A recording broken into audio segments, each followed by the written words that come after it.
বাবা, বাবা, বাবা কোথায় আছে? কই গরি তুই এতদিন? আয় ভিতরে আয় বাবা। হ্যাঁ ঘরে তোর পাগলের মতো খুঁজতেছি। কে ভাই আপনি? ফেরেস্তার মতো আমাদের ছেলের আমাদের কাছে নিয়ে আসলেন। আপনার সন্তান এটা? হ্যাঁ ভাই, এটা আমার সন্তান। ওকে বাসা থেকে বের করে দিয়েছেন কেন? না না ভাই, আমি বাসা থেকে বের করিনি, আমি শাসন করেছিলাম মাত্র। কি নিয়ে শাসন করছিলেন? ওর একটা বাইক ছিল, সে বাইকটা আমি বিক্রি করে দিয়েছি। তাই বাসায় এসে ওর মার সাথে উল্টাপাল্টা বকাবাদ্য করতেছিল, তাই রাগের মতো একটা থাপ্পড় দিয়েছিলাম। আমি তো ওর বাঘ, আমি তো এটুকু শাসন করতে পারি ওকে। আপনি আপনার সন্তানকে মেরে আঘাত করে মারধর করে তাকে মানুষ করতে পারবেন না, বরঞ্চ সে আরো খারাপ হয়ে যাবে। এই যে আপনার ছেলেকে আপনি মারধর করেছেন, আপনার ছেলে কিন্তু স্টেশনে চলে গিয়েছে। সেখানে ভালো মানুষ থাকে না, প্রায় মানুষই এখানে নেশা আসক্ত।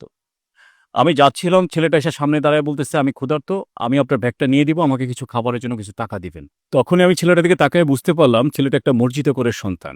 সেজন্য আমি চিন্তা করলাম ছেলেটাকে তার বাবা মার কাছে পৌঁছে দেয়, এটা আমার একটা দায়িত্ব। তাই আমি ওকে নিয়ে এসেছি। ও কিন্তু আসতে চায় নাই। সন্তানকে সবসময় ভালোবাসা দিয়ে বোঝানোর চেষ্টা করবেন, আঘাত করে নয়।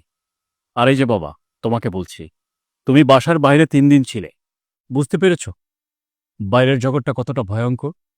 ক্ষুধায় কাতরাচ্ছিলে, কেউ খাবার দিচ্ছে না, ঘুমানোর জায়গা ছিল না, গোছলের জায়গা ছিল না, কতটা কষ্ট পেয়েছ, বুঝতে পেরেছ? বাবা মা যে সিদ্ধান্ত নিবে সেটা তোমার ভালোর জন্য নিবে। এই বর্তমানে বাইক চালিয়ে তারা জীবন হারাচ্ছে, সেজন্যই তোমার বাবা চেয়েছে তুমি যেন বাইক না চালাও। খারাপ কিছু করে না তোমার সাথে। একটা কথা মনে রাখবে, বাবা মার যে কোনো সিদ্ধান্তই তোমার জন্য ভালো এবং মঙ্গল। এরকম ভুল আর জীবনে করবে না। আজকে আমার হাতে তুমি যদি না পড়তে, কোনো দালাল চক্রে বা কোনো খারাপ চক্রে তুমি যদি পড়তে, তাহলে তোমার অস্তিত্বই থাকতো না। বুঝতে পেরেছ? বাইরের জীবনটা অনেক ভয়ঙ্কর। এখনো মায়ের আঁচল তোলা আছো তো, বুঝতে পারছো না। যে আমি আর এই ভুল জীবনও করবো না। ঠিক আছে। ভাই, আজকে আপনি যে কাজটা করেছেন, আপনার কাছে আমরা চিরঋণী হয়ে থাকবো। না না, বোন, এভাবে বলা দরকার নেই। আসলে এটা আমার কর্তব্য ছিল। সত্যি কথা বলতে কি জানেন, সন্তান হারানোর বেদনা সেটা আমি বুঝি। সেই চিন্তা করে আপনাদের সন্তান আপনাদের কাছে নিয়ে এসেছি। আল্লাহ চেয়েছেন বলে সেটা হয়েছে। ঠিক আছে, আসসালামু আলাইকুম। আসলাম।